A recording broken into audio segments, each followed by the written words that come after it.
بسم اللہ الرحمن الرحیم۔ السلام علیکم ورحمۃ اللہ وبرکاتہ۔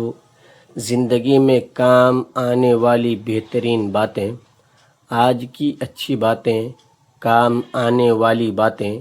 حضرت علی رضی اللہ تعالی عنہ فرماتے ہیں کہ جو شخص لمبی زندگی چاہتا ہو تو وہ صبح کو کھانا جلد کھائے اور شام کو دیر سے کھائے، اپنی چادر ہلکی رکھے اور عورتوں سے میل جول کم رکھے۔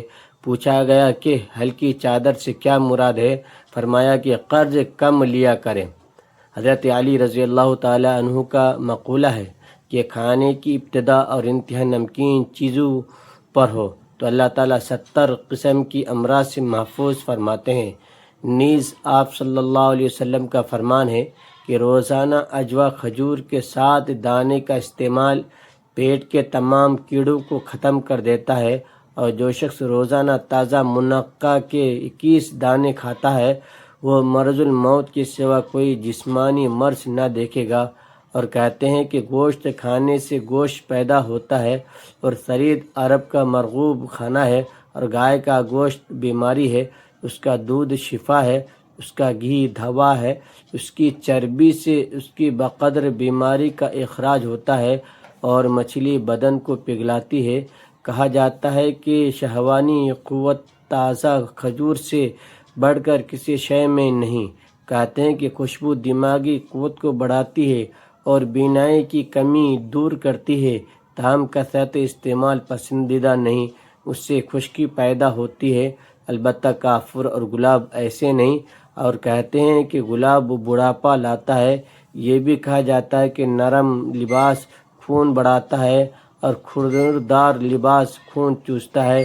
اور یہ بھی مشہور ہے کہ زیادہ خوشی شدت غم کی نسبت زیادہ خطرناک ہے، کیونکہ مسرت کی تاثیر میں برودت ہے، اور برودت حرارت کی نسبت زیادہ مہلک ہے، اور غم کی تاثیر غم ہے اور وہ جگر سے پیدا ہوتا ہے۔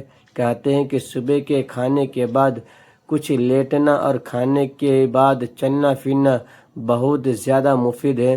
مثل مشہور ہے کہ دوپہر کے کھانے کے بعد کچھ لیٹ جانا خوب ہوشیار کرتا ہے، اور رات کو کھانے کے بعد چہل قدمی کرنا خوب سوتا ہے۔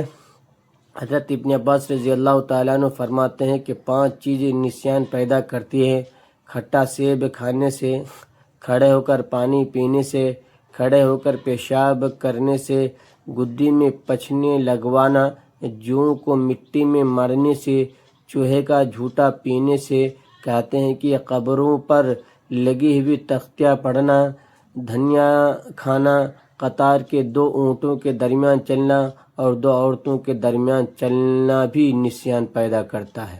کہتے ہیں کہ سبزہ پر نگاہ لگانا، جاری پانی، حسین چہرہ اور والدین کا چہرہ دیکھنا، نماز میں سجدہ کی جگہ پر نظر لگانا، لیمو اور سرخ کبوتر کی طرف دیکھنا نظر کے لیے مفید ہے۔ کہتے ہیں کہ سردی میں آگ کی 5 خوبیاں ہیں: سردی کو ہٹاتی ہے، چہرے کو نکھارتی ہے، کھانا خوشگوار کرتی ہے، تھکاوٹ وغیرہ کو دور کرتی ہے، وحشت کو انس بدلتی ہے۔ فقی ابو اللیث رحمۃ اللہ علیہ فرماتے ہیں کہ ابن مقفع کا قول ہے کہ کوئی شخص ہم بستری کے بعد پانی سے استنجا نہیں کرتا، وہ پتھری کی تکلیف میں مبتلا ہو جاتا ہے، تو اسے اپنے نفس ہی کو ملامت کرنی چاہیے۔ لیکن فقی رحمۃ اللہ علیہ فرماتے ہیں کہ استنجا کر لینا گو جسمانی صحت کے لیے مفید ہے، نہ کرے تو امید ہے کہ نقصان نہیں ہوگا، کیونکہ حضرت ابن عمر رضی اللہ تعالیٰ عنہ فرماتے ہیں کہ نبی کریم صلی اللہ علیہ وسلم بحالت جنابت بلا استنجا کیے بعض دفعہ سو جایا کرتے تھے۔ ابن مقفع کا یہ بھی قول ہے جس کو احتلام ہو اور غسل کیے بغیر اس نے اپنی بیوی سے ہم بستری کی اور بچے پاگل یا کم عقل پیدا ہو تو وہ اپنے ہی نفس کو ملامت کرے، اور کسی نادان کا یہ کہنا مناسب نہیں کہ مجھے کئی بار ایسا اتفاق ہوا ہے مگر کوئی مضرت نہیں دیکھی، اسی لیے کہ چور اگر پہلی بار ہی پکڑا جائے تو چوری ہی ختم ہو جائے، اور پہلی بار ہی اگر بیماری میں مبتلا ہو جائے تو دنیا میں کوئی تندرست باقی نہ رہے۔ مشہور ہے کہ جمعہ کے فوراً بعد ٹھنڈے پانی سے نہانا نہیں چاہیے، اس سے بخار کا خطرہ ہے۔ مناسب ہے کہ فارغ ہونے کے بعد استنجا کر لے، اسی لیے کہ اس میں جسمانی صحت اور عافیت ہے۔ کہتے ہیں کہ گرمی اور خریف کے موسم میں جماع کی کثرت مضر ہے، لیکن سردی اور ربیع کے موسم میں مضر نہیں، البتہ اعتدال میں عافیت ہے اور سلامتی ہے۔ خالی پیٹ جماع کرنے سے وہ مضرت نہیں اور نقصان نہیں جو پر معدہ ہونے کی صورت میں ہے۔ کہتے ہیں کہ بھرے پیٹ جماع کرنے سے پیدا ہونے والا اولاد بھاری طبیعت اور ثقیل مزاج یعنی کند ذہن ہوتی ہے، اور خالی پیٹ جماع کرنے سے ہلکی پھلکی طبیعت چست چالاک یعنی ذہن اولاد پیدا ہوتی ہے۔ کہتے ہیں کہ جماع سے فارغ ہو کر سیدھے پاؤں کھڑے نہیں ہونا چاہیے، بلکہ دائیں کروٹ لیٹنا چاہیے کہ یہ جسمانی صحت کے لیے مفید ہے۔ کہا جاتا ہے کہ ایسا کرنے سے انشاءاللہ لڑکا پیدا ہوگا۔ جب تک عورت میں شہوت کے جذبات اور کیفیت کو محسوس نہ کرے جماع نہیں کرنا چاہیے، اس سے بدن کو راحت ملتی ہے اور بچے پوری اعضاء والا ہوتا ہے۔ کہتے ہیں کہ انسان جس نفسانی خواہش کو بھی پورا کرتا ہے اس سے سنگ دلی پیدا ہوتی ہے، البتہ جماع سے دل صاف ہو جاتا ہے۔ اسی لیے انبیاء علیہ السلام نے بھی اسے اختیار کیا ہے، اور جماع میں کچھ منافع اور کچھ مضرتیں بھی ہیں۔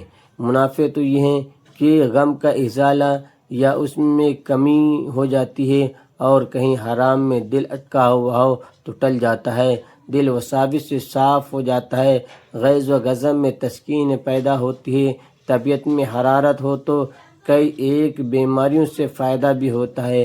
اور جماع کی مضرتیں یہ ہیں کہ اس سے بدن کو عموماً اور بینائی میں خصوصاً ضعف پیدا کرتا ہے، پنڈلیوں میں، سر میں، کمر میں درد ہونے لگتا ہے، خصوصاً جس کی طبیعت میں برودت اور خشکی ہو۔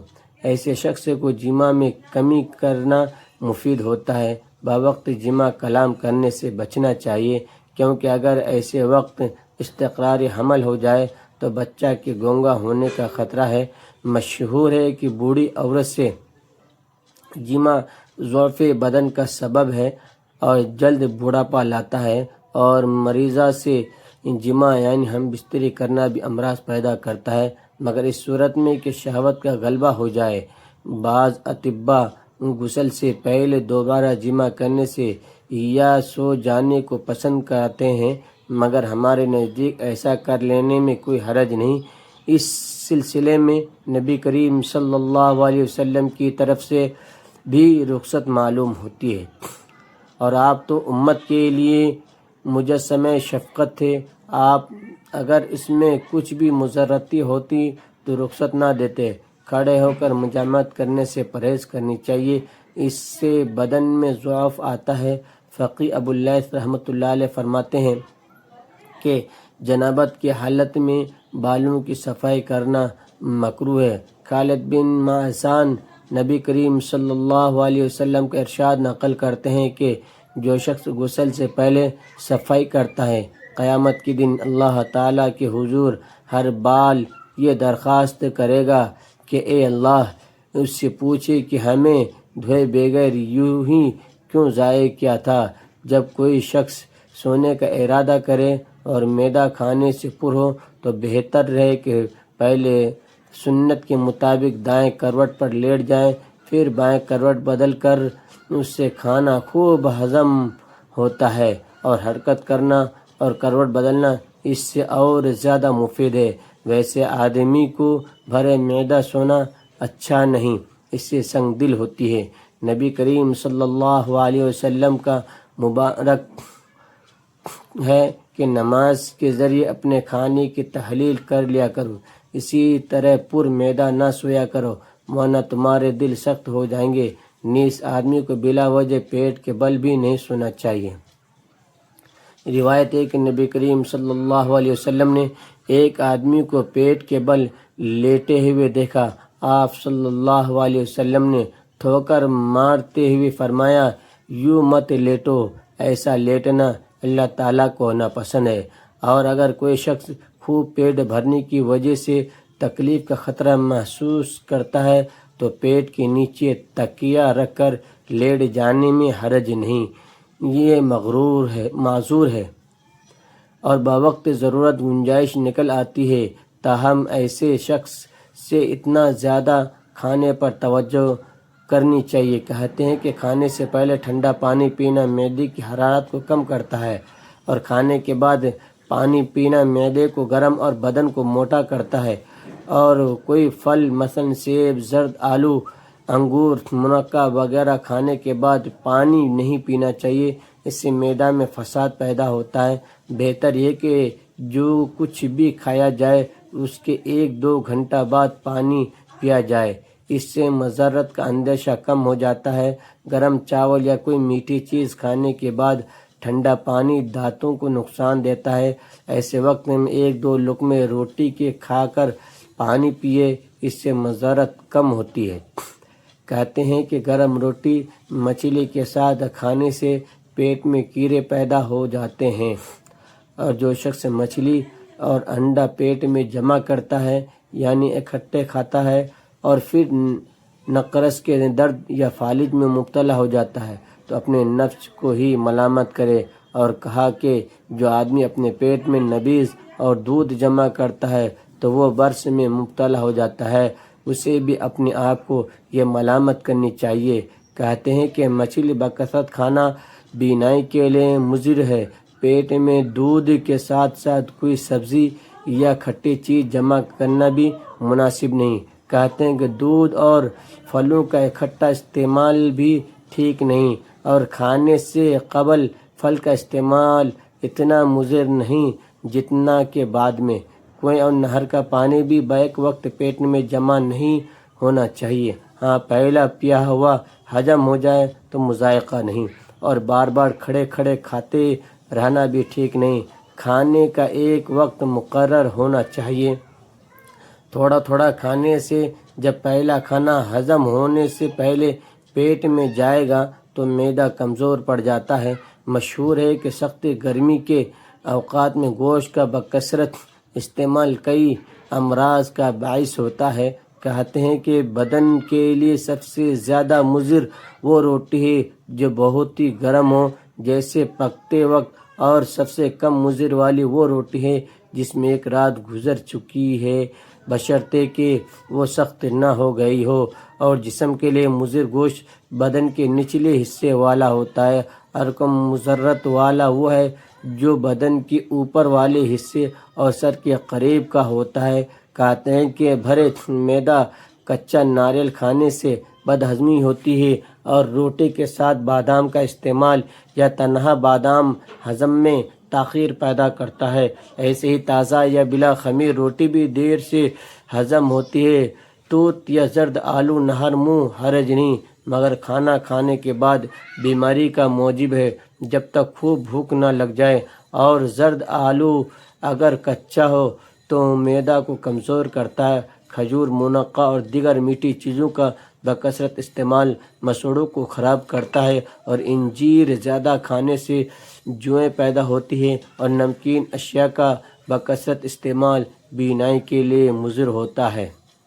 جب آدمی سفر میں ہو تو کسی شہر میں پہنچے تو پہلے سرکہ اور پیاز کا استعمال کرے تاکہ وہاں کا پانی نقصان نہ پہنچائے، اور پیاز بکثرت استعمال کرنے سے بلغم پیدا ہوتی ہے، آنکھوں میں سیاہی آنے لگتی ہے، تیز اور کھٹی اشیاء بڑھاپا لاتی ہے۔ آدمی کو چکنائی سے پرہیز کرنی چاہیے، یہ عقل کے لیے مفید ہے، اور مٹھائی حلم پیدا کرتی ہے مگر اس کی کثرت دانتوں کو مضر ہے۔ کہتے ہیں کہ مسور قلب میں رقت پیدا کرتے ہیں اور خون کو صاف، البتہ زیادہ استعمال دانتوں کو مضر ہے۔ کدو دماغی قوت بڑھاتا ہے۔ کہتے ہیں کہ بھوکے پیٹ حمام میں جانا بدن میں خشکی لاتا ہے، اور بھرے ہوئے معدے جانے سے پیٹ کی تکلیف اور انتڑیوں میں کیڑوں کا خطرہ ہوتا ہے۔ بہتر ہے کہ کھانا وغیرہ ہضم ہونے پر حمام میں یعنی نہانا کے لیے جائے۔ ابن مقفع کہتے ہیں کہ جو شخص پر معدہ حمام میں جاتا ہے تو کولنج کے درد میں مبتلا ہو جاتا ہے، تو اسے اپنے آپ کو ہی ملامت کرنی چاہیے۔ تازہ مچھلی کھا کر فوراً حمام میں جانے والا اگر فالج اور قولنج کا شکار ہو جائے تو اسے اپنے نفس کو ہی ملامت کرے اور حمام میں جاتے وقت اس میں داخل نہیں ہونا چاہیے، بلکہ ان کے پہلے ایک کمرے میں پھر دوسرے میں ذرا ٹھہر کر داخل ہو، اور نکلتے وقت بھی یہی کرنا چاہیے، اور فوراً ہی اپنے اوپر ٹھنڈا پانی نہیں ڈالنا چاہیے، اور نکلنے کے فوراً بعد ٹھنڈا پانی پینا بھی نہیں چاہیے، جسم کے لیے مضر ہے۔ کہتے ہیں کہ گرمی میں حمام جانا سردی کے بنسبت زیادہ مفید ہے، مگر گرمی میں پانی تیز گرم نہ ہونا چاہیے، اس سے کسی آفت کا خطرہ ہے۔ سردی کے موسم میں حمام سے نکل کر فوراً کپڑے پہننے چاہیے تاکہ ٹھنڈی ہوا نقصان نہ پہنچائے، اور سر کو بھی ڈھانپے رکھیں کہ سر درد نہ ہو جائے۔ زیر ناف بال صاف کرنے سے ایک دن رات قبل یا ایک دن رات بعد مجامعت نہیں ہونی چاہیے۔ کہتے ہیں کہ ٹھنڈے پانی سے بکثرت نہانا بیماری لاتا ہے اور بدن کو سیاہ کرتا ہے۔ مشہور ہے کہ گرمی میں ٹھنڈے پانی سے اور سردی میں گرم پانی سے غسل کرنا بہت مفید ہے، مگر پانی نیم گرم یا تیز ٹھنڈا نہیں ہونا چاہیے۔ اللہ تعالیٰ سے دعا ہے کہ اللہ تعالیٰ ان باتوں پر عمل کی توفیق عطا فرمائے۔ ویڈیو پسند آئے لائک کریں، شیئر